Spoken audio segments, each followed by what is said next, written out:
Okay, we want to thank you guys for making the Black Gold Nation and election candidate interview. We're interviewing Absolutely. today Brother Geronimo Colllins, who's a candidate for the Media Marketing and Public Relations Department for the Black Gold election for the Black Gold Nation.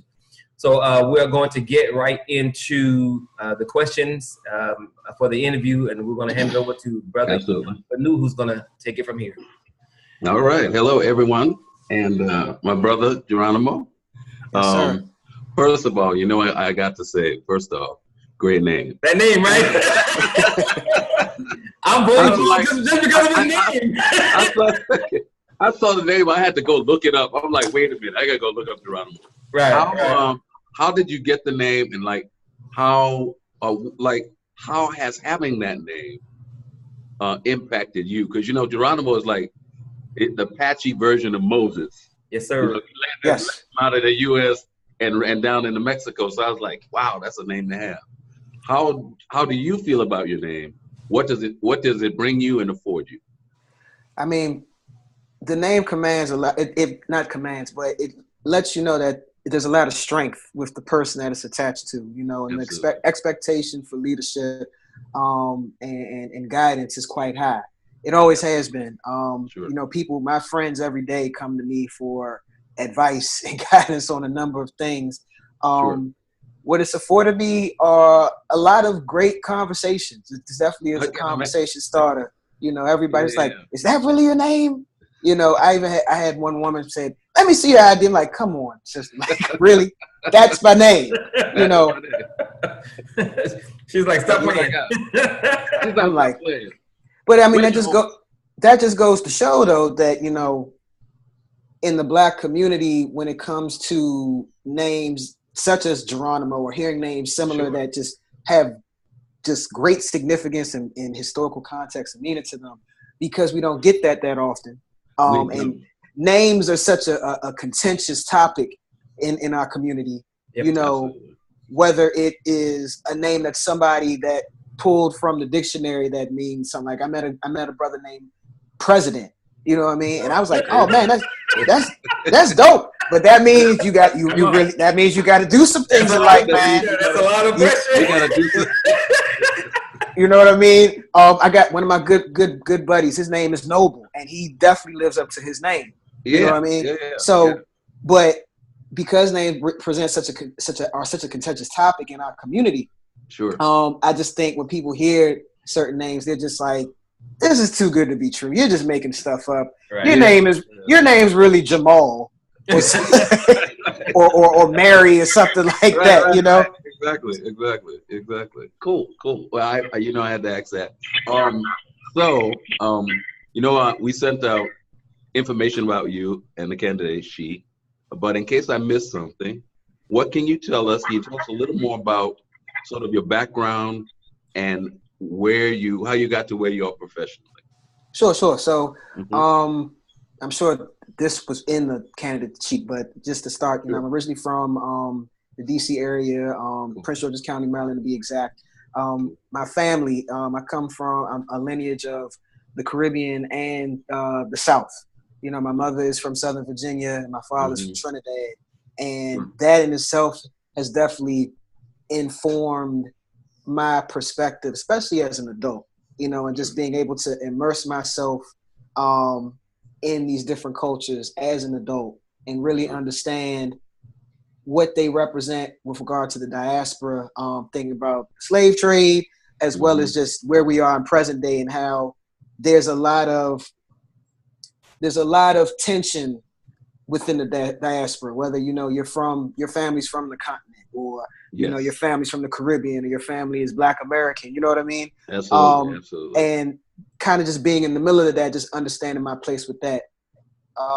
I've lived in places between southwestern Virginia all the way up to New York City. I've attended Howard University, as well as Job Corps, as well as audio engineering school. My family's blue collar, but I went to I had some of the best public education that you're going to be able to get in the nation. And that, growing up where I grew up, that helped me to be able to speak a language that bilingual, so to speak, or even multilingual, where I can navigate in different circles, whether I am in the hood or whether I am in, upper income society, and regardless of what the socioeconomic background is. So what led me to just having an interest in marketing and media and public relations, I took an elective course as a senior in high school in marketing, and all the concepts just came so easily to me. But on top of that, I really was intrigued just at the foundational concepts of marketing, to the point that that's what I majored in at Howard. And although I didn't finish Howard, but I always maintained my interest, and I just kept, I took an autodidactic approach to my learning of marketing, and just, immersing myself where I could. As far as the media and public relations part, that came in 2008 when I decided to start covering DC's creative community, and I started blogging, reviewing up and coming artists, doing video interviews. I made it up to just like events like New York Fashion Week, and just did all these different things. And that's where I learned the ropes of just like public relations and creating content, digital content, media. Sure, because that's big. That's big. Yeah. So using all that, taking that into consideration, why are you running for candidate as head of the Office of Media Marketing and Public Relations? Like, what about those skills altogether makes you go, yeah, I'm that man? I see myself as a griot. I have a podcast that I do every week. As a matter of fact, I'm recording tomorrow. Nice. And I also have a web series. Both the podcast and the web series have me in a position where, okay, my platform is getting larger, and as my platform grows, my audience grows, and I can provide a way to just share my thoughts and opinions on just information, especially with me. Everybody knows that I'm very intentional in my language. I've made it clear on both my podcasts and just in general conversation with people. Like, I don't use language like people of color when I'm talking about Black people. I say Black people. And I also make it, if I'm talking about Black people, I'm talking about Black people. I'm talking about if I'm talking about non-white people, then I would use a term like people of color, But I say all that to say that I make sure that I'm able to not only communicate useful information, whether it be through urban culture and lifestyle, whether it be through people who I know who are well-versed in finance and politics, who are really adding to the strengthening of the community. I know that I have that capability. And again, just going back to what I said earlier, I can talk to people in a number of different realms. I just have that ability to do that, Yes, and I'm sure, I'm sure, moving forward, if we want to get anything done, we're gonna have to use social media. I mean, it's been a powerful thing so far. How do you see it impacting us as far as getting what we need to get done? Like, how can we use social media to do that? I mean, how much of it are we going to be able to bring with us? Well, just thinking about taking an audit of what I see happening now with these types of movements, whether just through individual leaders or speakers. You think about people like the people like Tariq Nasheed or what's his name? The doctor. I watch his Boyce Watkins. Boyce Watkins, him. Yes. Yeah. You think about people like that. Or even there's a woman on Facebook that I follow. Her name is Art Kathy, and I watch her videos. What's missing is, they got the content. It's out there. People they got the following. But what's missing is, the sexy. And I noticed one of the questions that you asked about just, young people. And young people like the sexy. What I mean? They like the sexy. And sometimes the sexy, they get too distracted by the sexy that they don't see that they're being sold, some lies, and more distractions. But I do believe that there's a way to merge those two, messages and information of true substance and benefit with, something with like this compelling visuals and marketing campaigns and PR campaigns and things like that. So social media, you really don't even have to really think too hard on it. You really don't. No. You know, and I mean, you can even use things such as like something as simple as going live on Instagram and Facebook to just have those real-time conversations. Yeah. Those are easy. You look at Twitter and the threading feature, the new thread feature that they have now. That is a great way for just, having documentation and just like, okay, well, this thread from this date, you as the person controlling the Twitter account, you can go back, I remember this thread, let me retweet it again so people can, remember this conversation, and you can continue to add to that conversation. So it's a living, breathing document. Yes. So that's a easy way to use those types of features on social media. Okay. How do you like Red? What is it? Reddit. Oh, Reddit. Yeah, Reddit. You like it? Reddit. It's a different animal. I've never been a user of Reddit. I won't say that it's a bad thing. And there was a time in my life where I was really into what is it, like discussion boards and whatnot. Yeah, and that's what it basically is. Yeah. I'm actually surprised that it's still as active as it is. It can turn into a cesspool, but then again, Twitter and like comments on Facebook and Instagram can as well. But I think, what Twitter and what social media has over something like Reddit is that you can combine it with so many other features, whether it's video and it's just like, it just presents better and it's easier to just access versus you have this tree of stuff on Reddit and you got to click this and click that. And then you get more comments, but then people are taking you side. It's too hard to moderate. It's very easy to moderate, and it's easy to moderate on other social media sites compared to a Reddit. Sure. So you have a web series. What's your web series about? So the web series is called Cool, Calm, Connected, and much like my podcast, the All the Fly Kids Show, it takes an urban culture and lifestyle focus. And so instead of me being in a studio talking on a mic, I am out in the field being myself. Being that urban dwelling Black guy who is doing the cool cultural stuff that you wouldn't expect to see someone like me in. But I'm also having tough conversations with people. I'm asking the people who may run these businesses or these operations, and I want to know, it's like, okay, what does this represent for this city? You being a person operating, say, a juice bar in a part of town where for a very long time there was nothing going on. There was nothing healthy. There was nothing, no health food, nothing. It was just McDonald's, Chinese carry out, stuff like that. Stuff that'll kill you in no time. Or, I visited very recently on one of the episodes, I visited, had a date night episode. So I was trying to just show people like, oh, here's a cool place here's a place you wouldn't think of to take somebody out on a date.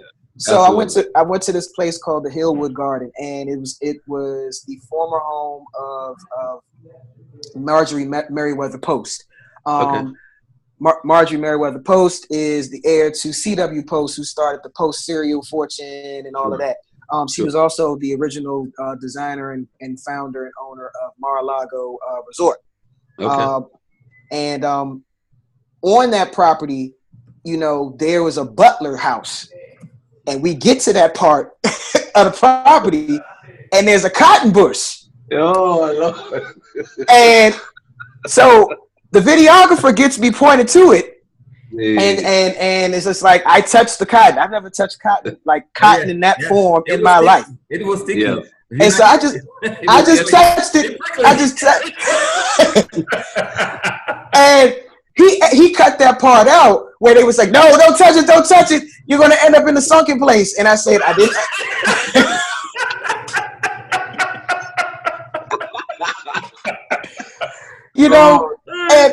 And we're going around just joking about all this stuff. Like, this woman even had a pet cemetery on her property. All the dogs she owned were buried on the property. So me and my homegirl, we're really just cracking jokes about this the whole time, because it's hilarious how this is really just like a gross display of wealth.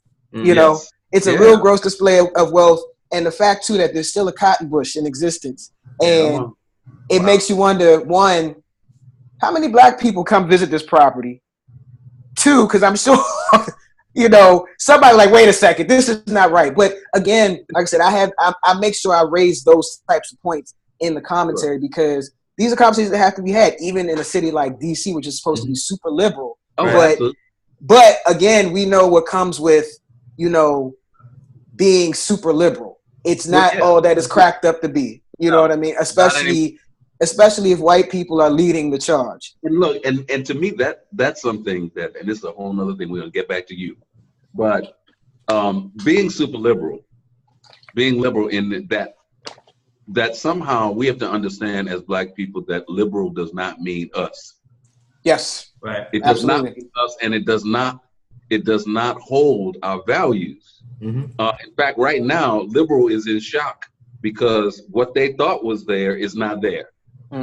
Liberal is going, oh no, this can't be my America. Yes, it is. We've been trying to tell you that for a very, very long time. Right. Yes. You didn't see it. We've been trying to tell you. Now you know what. So at some point we have to let them go. Okay, but back to you, because this is all about you. No. So again, like I said, that's what it goes beyond just telling people, what's cool, where to go, because you have enough of those types of shows. I mean, my goal is to get that show picked up, by a major network. And again, say for instance, I don't know if you're familiar with W. Kamau Bell's show. No. Well, basically, he has a show called what is it called? Basically, he goes and has these types of conversations as a black man in places where you wouldn't even expect any black person in the world to go. Really? And Nice. and I want to do something like that, but I also want to just combine, if you're going to go traveling, you need to know where to go. Right. But I want you to know that I am me, and I'm unapologetically me wherever I go. You know what I mean? Now that doesn't mean that I go in there acting ignorant and being loud and causing a scene. That means, I feel comfortable and I can speak the same language as the people who work there. Right. I know what I'm looking at on the menu. I know what I'm getting ready to spend my money on. I know what quality is. Yes. Yes, and that helps a lot. Cool. So I want to ask you, if you were to win this election, what would be some of your immediate goals, your midterm goals, and long range goals for the media marketing and public relations department? Okay, so the first thing I'd want to do is just take a stock of what's going on with the ambassadors and the existing ambassadors in the different markets within the Black Gold movement right now, to see just what their needs are with regards to implementing strategy and programming and things like that. And then from there, I'd be able to better understand what the needs are, and what I can provide and come up with as goals to help them. I would like to, because podcasting is quite popular, and I've been doing my podcast for 18 months, and I've learned a great deal. I mean, interviewing people and talking to people is easy for me, but I've learned a great deal just with regard to the burgeoning industry. And I think starting a podcast within the Black Gold movement would be key, because then you could then highlight key topics that are relevant to the movement, as well as get people on the line who are existing leaders in the movement, who are ambassadors, so you can get a better understanding of what is actually going on in their cities, in their markets. Right. The long goal, since I was just talking about a web series, I would love to do some visual stuff where if we could take, you wouldn't even need a whole bunch of people to do this. You could do like one or two videographers. If there was resources available for us to travel to different markets to not only get people on the ground there on camera talking about what's going on, but for us to see visually what is happening in these different markets. So, it's not just hearsay. It's not just us reading about stuff, things like that. It's just like, okay, wow, like we're seeing how people are engaging with one another and what those struggles are that they are having, and what is needed for them to basically just have a stronger unit. You know. Right. Right. Let me add to that if I can. Sure. Excuse me.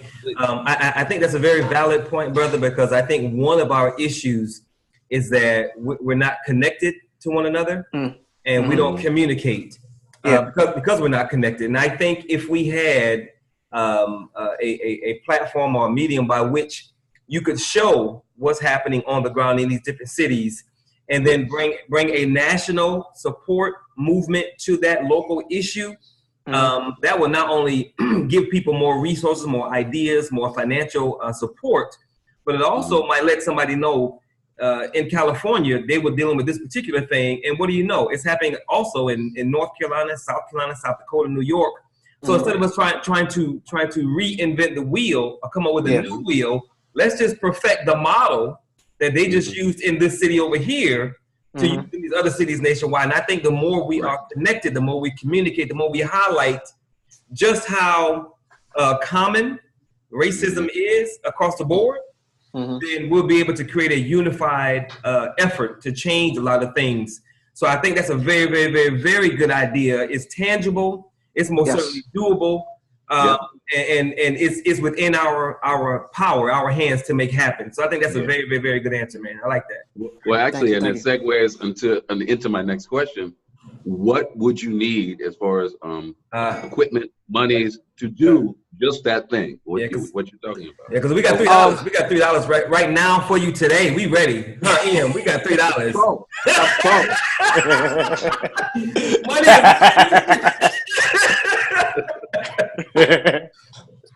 Oh man. I mean, as far as just what resources would be needed to execute something like that, it really doesn't even cost a whole lot.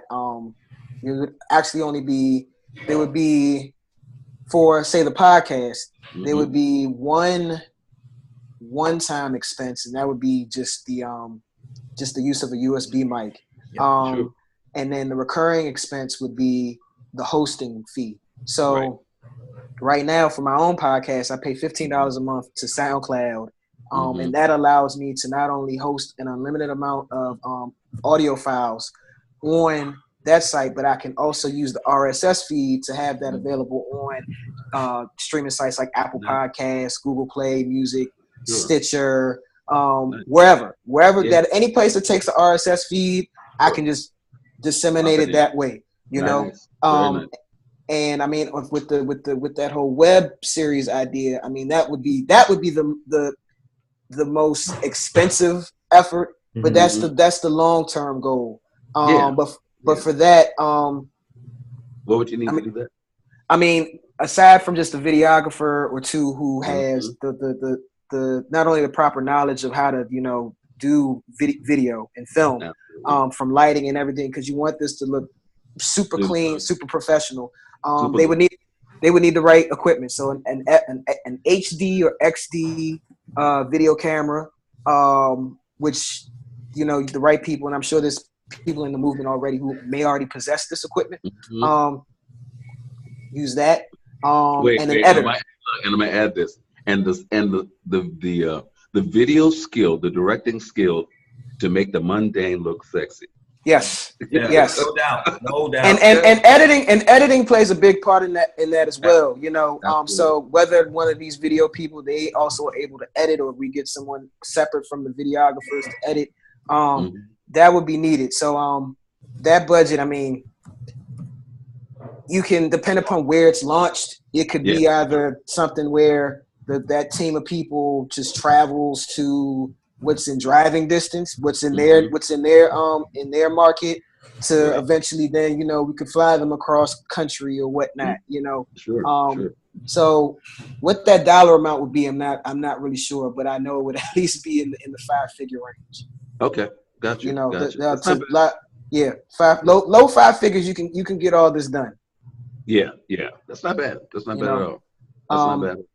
So those would be like the resources that would be needed to make all of that happen. And let me add, excuse me, Ian, let me add quickly. Something else that we should probably entertain, Brother Geronimo, is that we have most certainly young people around the country that would love to probably be a part of this as an internship. Yes. So I think when we start thinking about how many things are happening around the country as it relates to Black people moving forward, Black people doing big things, Black businesses, all this stuff. I think we can really seriously have a news team, affiliates nationwide overnight by simply putting out the call. I like that idea. And by doing so, yes, sir. By doing so, then you not only, we have the ambassadors nationwide that are doing whatever they're doing, but you have a news team on the ground that's ready, willing, and able to do whatever. And then if we train them, of course, which is part of the goal, we train them properly, then, our whole goal is to create our own Black stuff. We need our own Black media, our own Black news outlets and whatnot.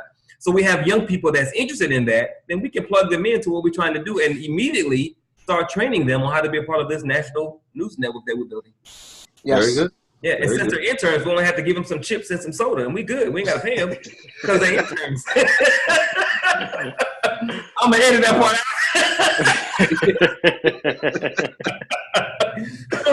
out.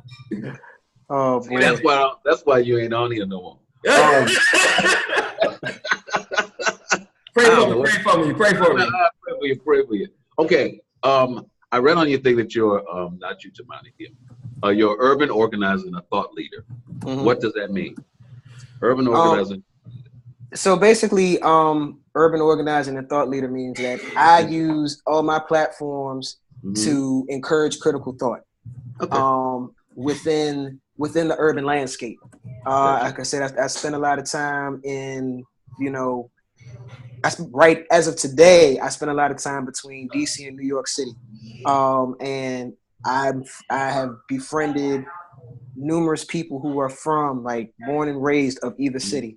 What I realized in conversations with people is that a lot of people who are from these cities are ready to have these critical conversations, but they don't know where to go or who to talk to in a way that it'll be effective and productive. Yes. Absolutely. And then you have the people who have the reach and pull who, for whatever reason, may not. And I'm talking about people who look like us. Yeah.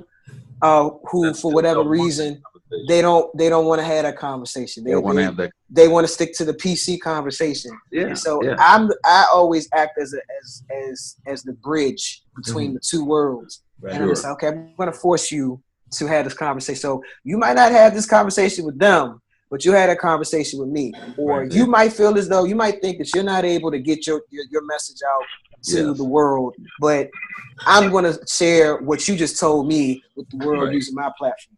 I got you. I wanted to ask, being that urban is your focus, right? I'm sorry, excuse me, I'm sorry, really quick. I want to introduce Sister Veronica. She's our ambassador out of Las Vegas. Veronica. So Brother Em, Sister Veronica, Brother Em is the one that he's conducting all of our interviews, and of course, Brother Geronimo is the candidate. So y'all welcome Sister Veronica to the call. You got it. Welcome, sister. Welcome. All right, I'm sorry. You can go ahead, brother. All right. Since your focus is urban, do you see enough in the urban environment for us to transform, right? Or do we need to sort of start over? Is there enough to just transform within our urban environments? Can we grab it and take a hold of it and make it into something we need it to be? What is this it that you speak of? Well, basically our lifestyle within the urban environment. Is it healthy enough for us to exist in it? Because in a lot of cities, we're not. The urban environment is not healthy enough for us to stay in. Okay, I get what you're saying. As it is. Is there enough there to save, or do we need to walk away and make our own? I think walking away to start from scratch with regards to just like land use can be a long-term goal. It is. But just realistically speaking, cities have provided people an easy way to get around and stay connected. And it's also where the urban environment is where much of what influences culture and lifestyle comes from. Absolutely. So I So think. do you think we can ever let it go? Like, I mean, not let it go, like we have to let it go. But do you think it is our now that we are urban, because we're not always urban. Now that we are urban, is that all we will be? No, and I'll tell you why. Okay. So early last year, I was working on a temporary position as a field operations associate on a Google Maps contract. So what that basically means in layman terms is they sent me to the middle of nowhere in the country where I didn't even know black people lived in some of these places to update Google Maps data. So I had to visit individual businesses to make sure that their point on Google Maps matched where I'm standing at that moment. I got you. As someone who hasn't spent a lot of time in rural environments or places where there aren't a lot of black people, I was definitely on edge more often than not. But what I noticed is that every time I came across a black person in some of these environments, they would look at me just like, "Who are you? Right. I've never seen you around before. Are we kin? What's going on?" And in my mind, thinking, I'm just happy to see another black person because I would go it would go 3 or 4 days would go by without me seeing a black person. I've never experienced that in my life. Oh yeah, easily. And I was just like, where are all the black people? So I say that to say, I think what we could do is we could very well maybe do a better job of connecting with our brothers and sisters who live in those environments, in these rural environments, in the middle of the country, in the South, even up north in some places where, you think, in New England and upstate New York and whatnot, where again, you didn't even realize black people lived there. And because you are products of your environment, they're not able to connect with just black culture at large beyond what they're getting from the media. Right. You know what I mean? And that a lot of times isn't enough if what's in your environment outweighs that. Right. Connecting with them and just saying like, you're not only valued equally. We not only value equally as we do our peers in cities, but you're needed. Yeah. You're needed because you can show us things. I remember I was about 30 or 40 minutes south of Richmond, Virginia for one of these assignments. I was in Hopewell, Virginia, and I was thinking about the number of people in this part of town, in this town who knew how to work with land. You know what I mean? Yeah. We need those people because I grew up just outside of DC. I don't even like the garden. I don't know how to plant. I don't know how to grow a garden. There's a big push for urban agriculture. Like one of my good friends, 20 years, he has an urban agriculture organization. But I think we all had a conversation the other day, just like how many of us actually know how to not only plant seeds but maintain a garden. I think just being able to just also understand what their lifestyles are like, and bridge that gap too on the conversation of gun control. Yes, because a lot of people in those small towns, regardless of race, are pro-gun, and I'm not anti-gun. I just think there needs to be a better understanding of why guns are necessary and better training around them, and also understanding when it comes to the background checks, we need to do some stricter mental health checks on that as well, because you got people getting guns who have no business even walking the streets by themselves. Yeah. You know what I mean? So just to bridge that cultural divide between the blacks in the cities and the blacks in the rural environments. Right. No, that's a good one. That is a good one. Okay, here's one. There's a seeming disinterest among millennials and black people, right? In social responsibility, connectivity, and involvement in those. Yes. Do you think that your being young helps you to address them? Your being from that generation? Well, I think I have a very unique position. So I don't know if Brother Tamani told you, I'm 35. So I'm right on the cusp of generations X and Y. Right. So I'm old enough to remember, the last couple of years of the Reagan era. Mm-hmm. I was in elementary school and middle school and high school for all of both of Bill Clinton's administrations. Okay. And I spent a lot of time growing up around a lot of older people in my family. Sure. You know what I mean? Sure. Everybody says I have an old soul. I feel comfortable around older people. Yeah, and I love conversing with older people because I learned so much. Yep. On the flip side of that, I grew up at the I grew up in the age where I remember when computers became a common commodity. I remember computer classes in elementary school. The first time I played a computer game in elementary school. The year I was born was the year that an online discussion board was first used. Wow. So while I'm not quite a digital native, because I remember when everybody only had a landline, I had a pager. Yeah. I remember using pay phones. Yeah, right.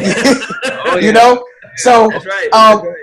The thing that I think that really hurts when it comes to millennials is that a lot of millennials just don't have proper historical context. Yep. I remember last year when the whole hashtag and campaign about "We are not our ancestors" was all around social media, and I was just like, well, that's a very short-sighted take, because if you're saying that all your ancestors were just sitting at lunch counters getting food and throwing on and spat on them, in a freedom fight, then you haven't done enough research. There was a lot of black people who had nothing, who wanted no parts of any movement, whether it was Martin or Malcolm. They were just trying to get by.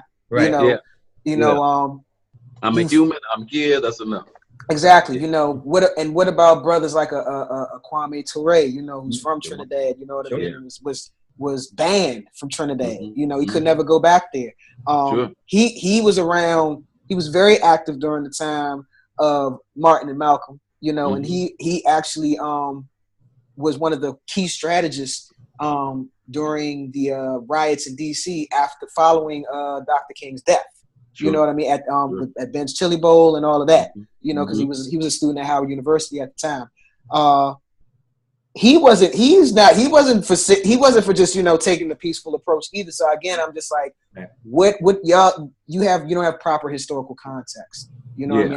I recently read a book by Thomas Sowell called Black Rednecks and White Liberals, and that's just even learning when he got to the part about, post-slavery, pre-Civil Rights Act, and how, the black community, believe it or not, despite the amount of racism and just brutality we were still dealing with, the black community was very strong, regardless of socioeconomic background. Yep. Education was placed at a premium.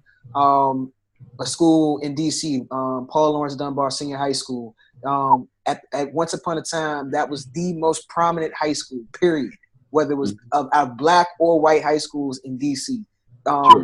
Black kids from all over the city wanted to attend that school, wanted to, not the school that their parents were aspiring to get their kid. The kids wanted to go there.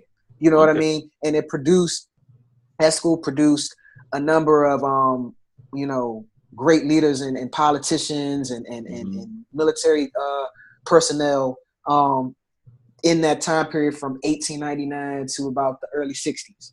And then when the Civil Rights Act was implemented and we started seeing more destabilization of black neighborhoods, and kids could no longer be bussed in or from other parts of the city, then that school has gained the reputation that it still holds today, which is like, oh man, you go to Dunbar, oh man, be safe. Are you ever going to learn anything? Right. You know what I mean? Right. And so that, of everything else that I learned, I mean, aside from even the fact that, people talk about ghetto culture and how black people gained ghetto culture from white people who migrated over here in the same time of the transatlantic slave trade, people who were from, the upper parts of Scotland and whatnot, and just bringing their still barbaric ways with them.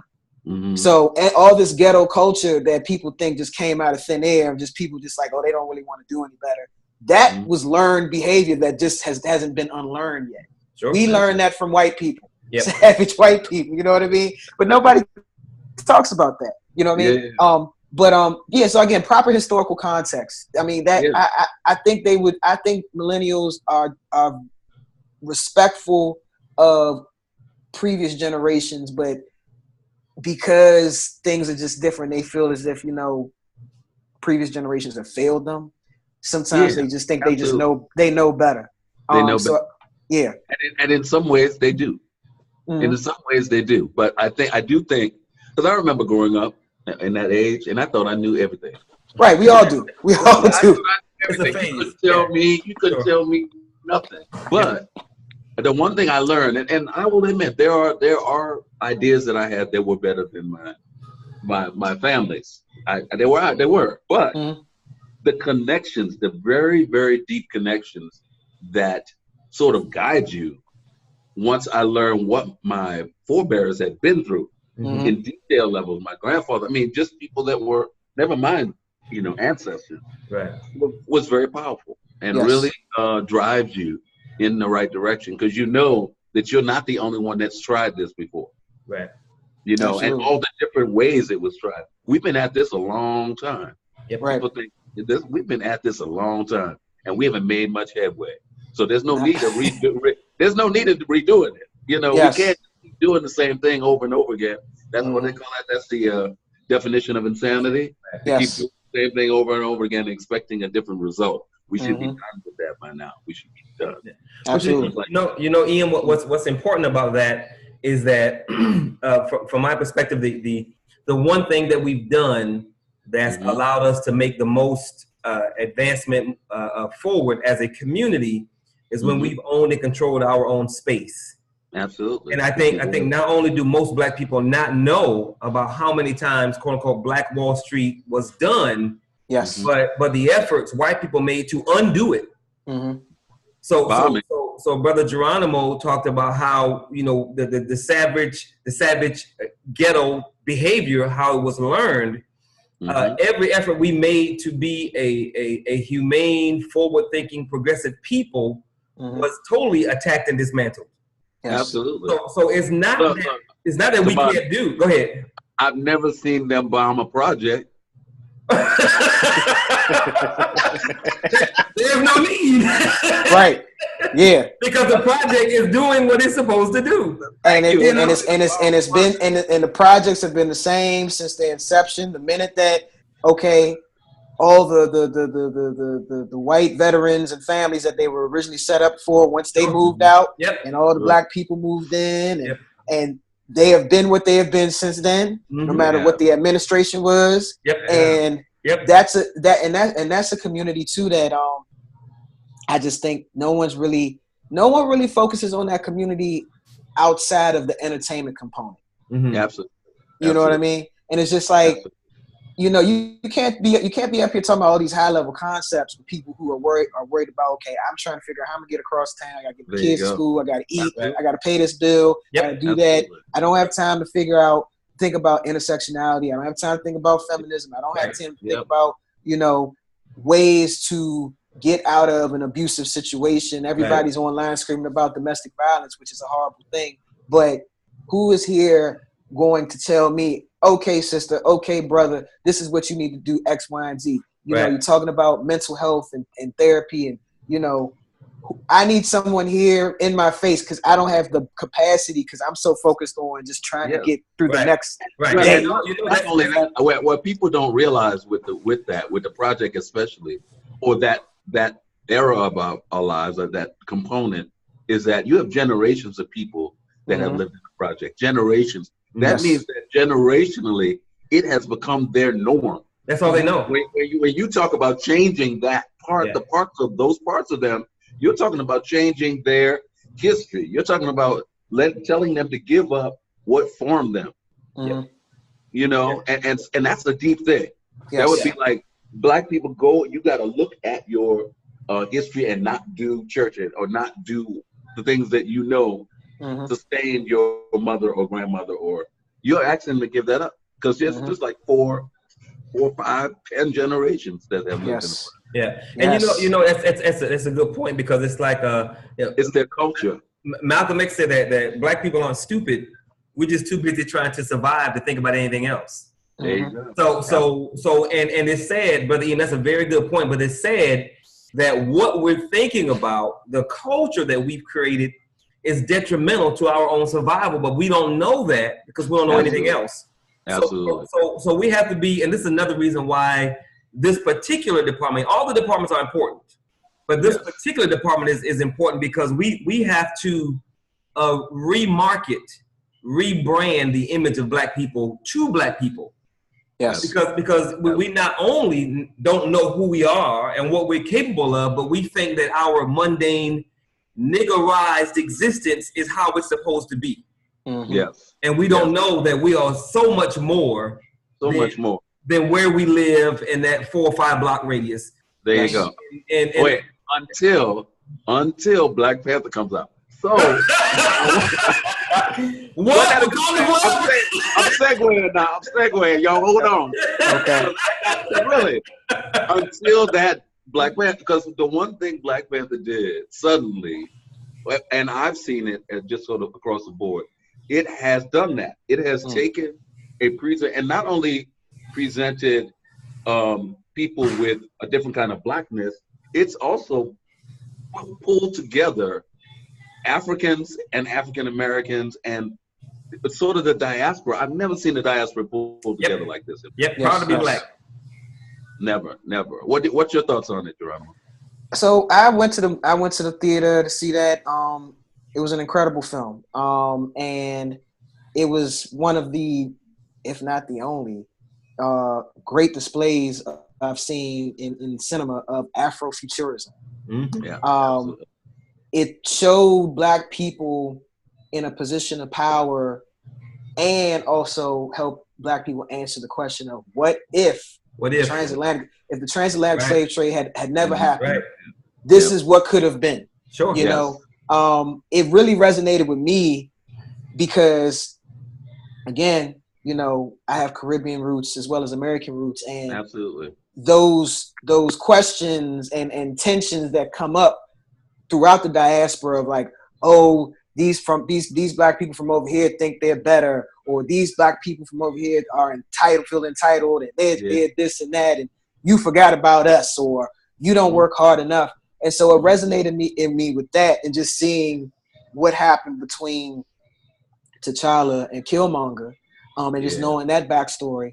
Also because I had just when that film had come out, I had just recently returned from my very first trip to Trinidad. Wow. And I had learned some things about not only my father, but all the men in my family older than me, including my 2 older brothers who I met for the very first time. Wow. And just learn that there's some generational trauma that has been passed down. Yeah. And now, just even speaking about earlier how you were saying, like, you know, generations of families living in the projects, you know, and how just what is necessary to break that, you know. So now, and that's on a just like not only a mental and economic, like this is same for me, you know, it's like mentally, okay, I have to break this because I recognize some behaviors that if I don't correct them, then this cycle will continue on to the next and the next and the next. And so it resonated with me for all those reasons, you know what I mean? And I just think now what's needed is, again, like the conversation of just like even with Donald Glover's video, This Is America, you know, okay. Heavy video. It was a very heavy video, and my thoughts on that is like it was a brilliantly well executed video, but you're showing us things that we already know, just in a very abstract way. So now, what's the conversation of what's the solution-based conversation after this? So again, with Black Panther, what's the solution-based conversation after this? You know, because Ryan Coogler, you know, made the film and it had, you know, a predominantly Black cast, but it wasn't like the film wasn't produced at Tyler Perry studio. Right. No. You know, so the end dollar did not end with the Black community. You know what I mean? Or the beginning dollar. The beginning dollar did not start with the Black community. Yes. You know what I mean? So it's just like, okay, what can be done now so that more Black Panthers can be produced by Black producers, and what can be done to get more Black production companies going? You know, what is it going to take? Is that possible? You know, how many years is it going to take for all this to come together? You know? Absolutely. And you know, and I don't know if y'all are going to ask me the question about Kanye West. Well, I was gonna let you go on that one. I was like, well, I think you kind of already answered that, but okay, go ahead. Well, no, I was just going to say we were again just talking about, you know, the mental slavery. You know, yes, his statement was very short-sighted, and extremely. I think I believe that his intent was to speak more on mental slavery, which would have still ruffled feathers, but not in the way that his initial statement did. Right. You know, it's hard to break bad thinking and bad negative thought patterns and just complacent thought and complacent. It's very hard to break that, especially when there's no one around you pushing you to do better. You know, because everybody else is thinking the same way. You know, and if he was trying to break a victimization thought pattern, right? If he was trying to do that, he did a bad job of doing it. He presented it poorly across the board. Absolutely. His presentation was awful. It was awful. Wait. But this is my thing with him. You know, I also think he lacks empathy. Totally, absolutely. And as bad as that was when I looked at him and heard what he was saying, right? I realized that there are many, many, many brothers and sisters out there who think that same way. He is not alone in his thoughts. Right. You know, not at all. All the time. Many people will say, wow, if it wasn't for colonization, I had someone tell me this 6 months ago. If it wasn't for colonization, I'd be still swinging in the tree. Right. Yeah. Which was extremely sad. They feel that if not for the white man dragging me out of the village, I might be living in Africa right now with those other people living in Africa right now. Right. And that's a bad thing. Right. And that's a bad thing. That to me is one of the things that is what he said is only a small part of that larger attitude. Right. You know, and what do you do with that? What do you do with that? Yeah, it's us taking the white European perspective of Africa and civilization and thinking that it's bad.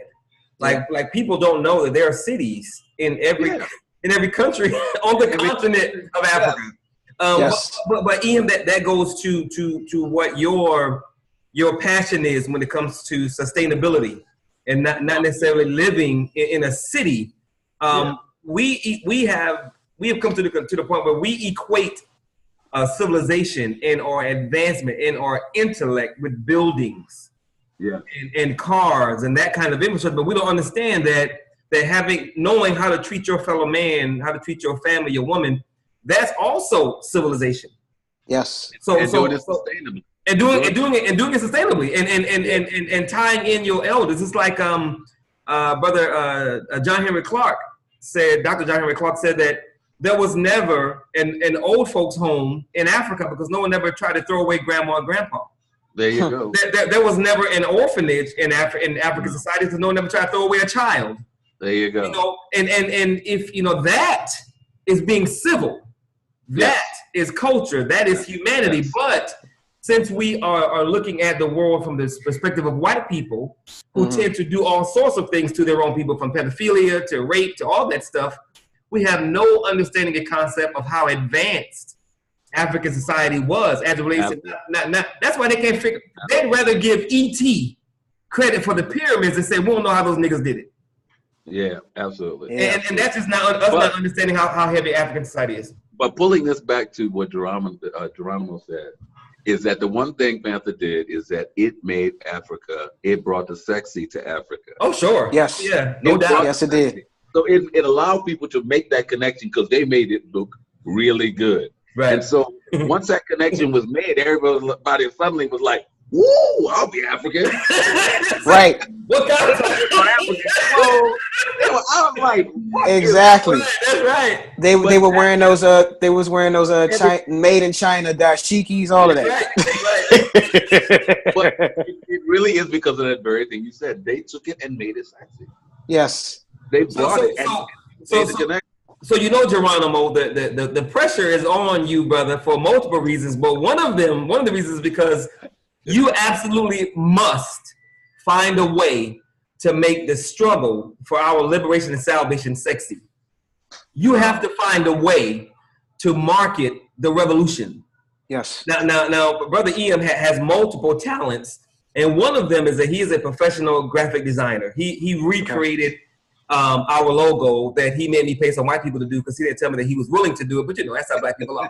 But at the bottom of our new logo, it says "Revolutionizing the Revolution," and that has multiple meanings. But one of those meanings is what Brother Ian just said. We have to return the sexy to black liberation and salvation, and that's not easy to do because white people have done a very, very, very, very, very good job of marketing of the black man, black woman, black child, black family, black community to the world. Mm-hmm. Yeah. So the world will see Barack Obama, but call him a monkey. Yes. Right? Because that's what they have done. So you have a heavy tasks before you, whether you win or not. Because even if you don't win, you're still going to help. Because I'm not going to let you leave. But, hey, I'm here either way, man. I'm here either way. Amen. If you do win, you have to. We have to find a way to make every young black male in every community feel proud to be black and want to protect and succeed. Yes. And that ain't easy. You have to make every young sister understand that she has within her the ability to give birth to Jesus every single time she has a child. Mm-hmm. You gotta market that image. So your task is heavy, brother, but it's most certainly doable because they did it to us. It is doable. It is. And we need to do it tomorrow, by the way. We need them by tomorrow because we're behind schedule. We did. Well, something else I'll say too that resonated with me with Black Panther is that so just my beliefs in not only group economics and nation building but also African spirituality. Amen. You know, that's something you know, I don't believe that me even being on this call with y'all is by coincidence. Right. I truly believe that, you know, the ancestors and the creator brought me here for a reason. Sure. Again, whether it's to be in a leadership role or a support role, you know, Absolutely. because they know the reading, the thinking, the conversations that I've been having for the past year and a half, you know, have all led to this conversation that I'm having with y'all right now. Right. Totally understand that. I told him the same thing. You know, I know I'm supposed to be here because everything in my life has led me up to this point. Right. You know? And you know what's interesting about that, Ian, is that I've heard so many black people say, and I've read it so many times on social media after the movie Black Panther, is that everyone is saying it is our time. But I don't think they fully realize what that means, because I feel it as well. That's one of the reasons why I wrote the book, because I felt like black people were ready to do something and looking for something. So the fact that we feel as a people that it's our time and we need to do, if someone, be it the Black Gold movement or not, if someone doesn't present that organized effort to make sure that our time is now and what we need to do, then we'll run the risk of wasting the energy, you know, the Holy Spirit, if you will, this positive, righteous energy that black people have. We're going to waste it and lose it if we don't act quickly enough to take advantage of what black people are looking for. Absolutely, and that's what you have to find, and that's what we have to give them. Yep. Like real quick. So you ready? Y'all ready to build? You ready to get those shovels and go out there and build? I'm ready. I'm ready to get my hands dirty. I'm ready. I'm ready to get my hands dirty. I told them all he needs is like 5 of us with some shovels, and I'm gone. And I'm gone.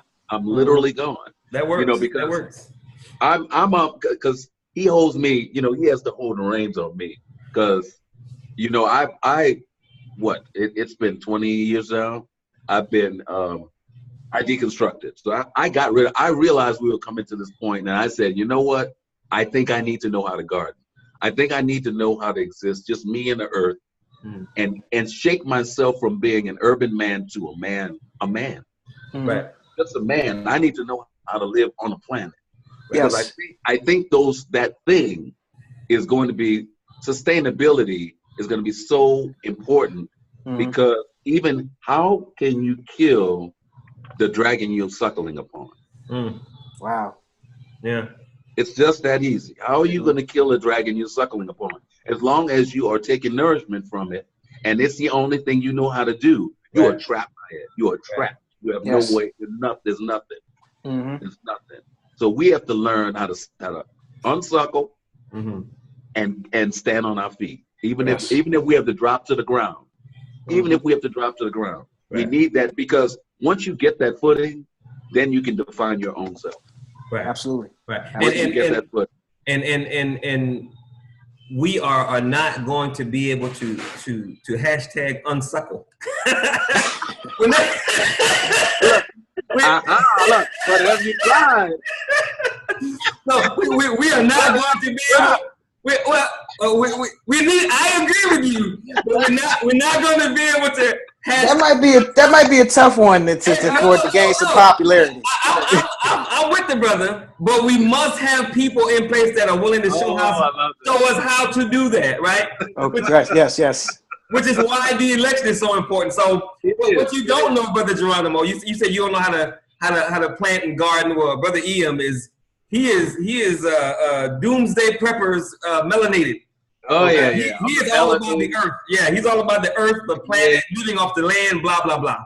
I'm definitely one of those people. If you ask, okay, so now it looks like Iran might hit us with the nuclear attack. Would I still be able to? I don't know. I might just take me up in flames. Right.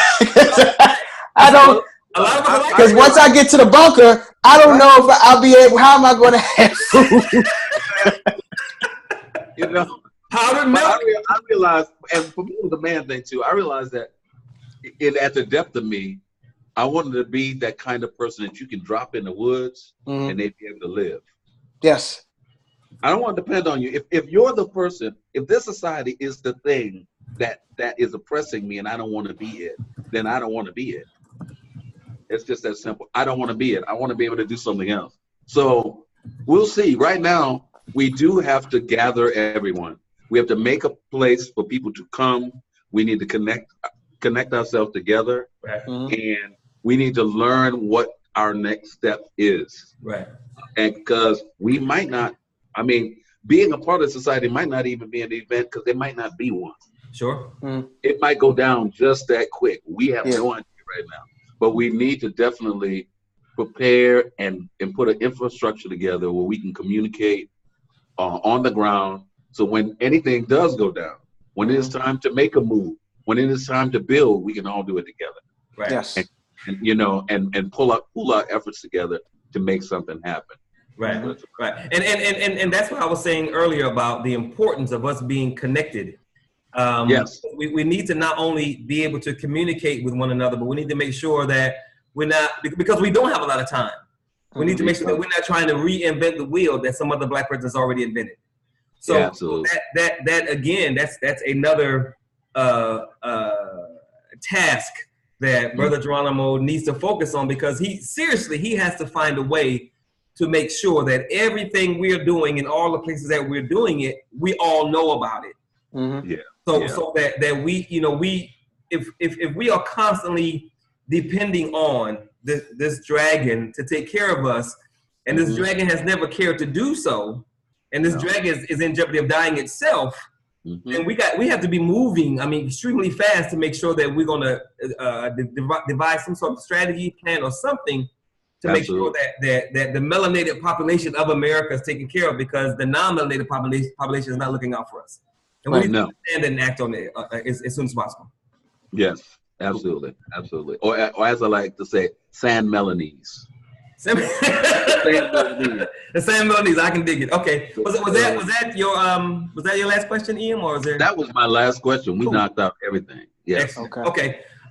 Sister Veronica, do you have a question? You've been awfully quiet. I think she's frozen on this. She's really pretty interactive, but she's kind of quiet. And I know Sister Karima, she's there, but she's muted on purpose. So does anyone have any questions for Brother Geronimo about anything? Going once, going twice. Okay. Brother Geronimo, do you have any questions for me, Brother Ian, about the struggle? Anything at all about the movement? No, I pretty much just through this conversation, just through reading through the site, I pretty much have a pretty good idea of what is being built, what is being created. You know, yeah. How quickly are you all looking to make a decision? Well, the election is June 19th. So from June 19th to June 24th, I think there's 6 days that we're trying to get Black people to vote. So from within that 6-day time period, we get as many Black people as possible to vote. And if you come out the victor, then we roll, and if you don't, we still rolling with you. Okay. So I would strongly advise you to start thinking about some of those questions that Brother Ian asked, especially as it relates to funding, equipment, things you are going to need, because this is what we're doing. Has never been done before. There's never been a Black group that's tried to bring together other Black groups to say, okay, we all Black.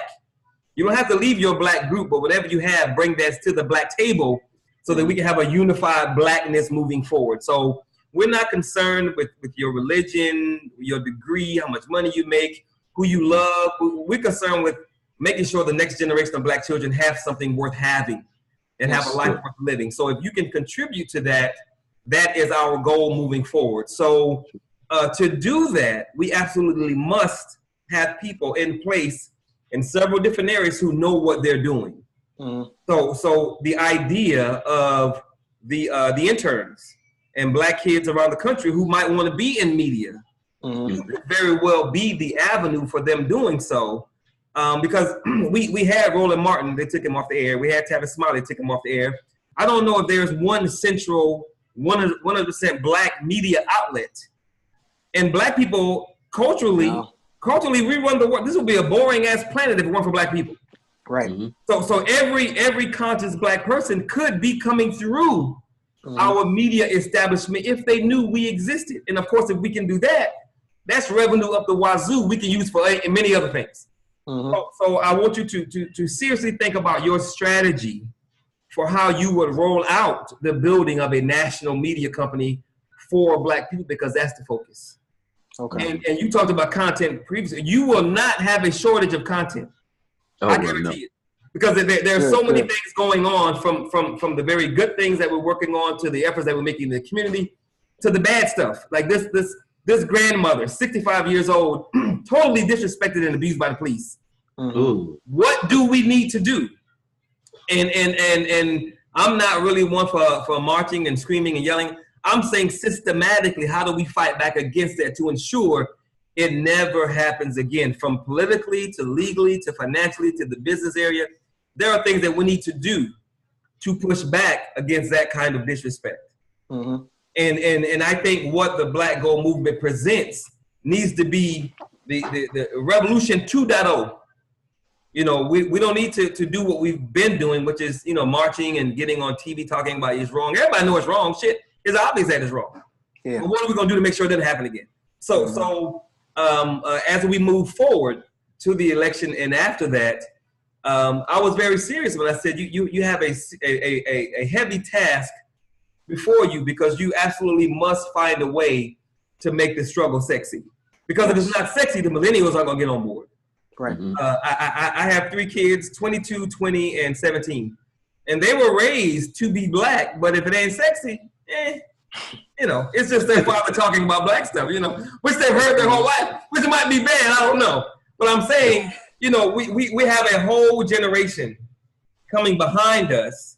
We have our current generation, and we have people in front of us who would love to be a part of something that's giving back to the Black community in a major way if they knew we existed.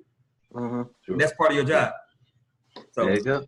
There you go. Welcome. Challenge accepted. Either way, like I said, I'm down with the movement. Either way. That. Cool. Amen. Amen. All right. So assuming no one else has any questions, I want to thank you, Brother Geronimo, for taking the time to be a part of this Black Gold election interview. I sincerely appreciate it. And we are actively moving as rapidly as possible to not only bring on more candidates, but as many ambassadors that are ready to do something. Unfortunately, we have a lot of Black people that just want to talk and be social media revolutionaries. That is not our thing. You know, we're all about action. So as we bring more people on board, we most certainly will plug you into those efforts and that energy. Cool. And we'll go from there. So again, brother, thank you for taking the time.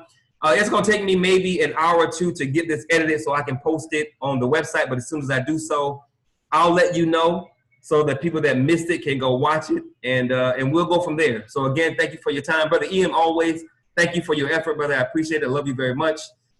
Thank you, sister. There we go. But you being quiet, Veronica, for making the call. I appreciate it. So I will keep you guys plugged in. And I end with the two things that I try to always end with when I do a video, anything. The first one is something a mentor of mine would always say after her radio show, which is no one person can do everything, but if everyone does something, everything will get done. And what we would say in the shrine every day, which is nothing is more sacred than the liberation of Black people. So thank you guys very much for that. God bless, and I will be in touch. Veronica, happy Mother's Day again. All right, have a good one. Thank you very much. All right. You take care. Have a great one. Y'all be good. Bye.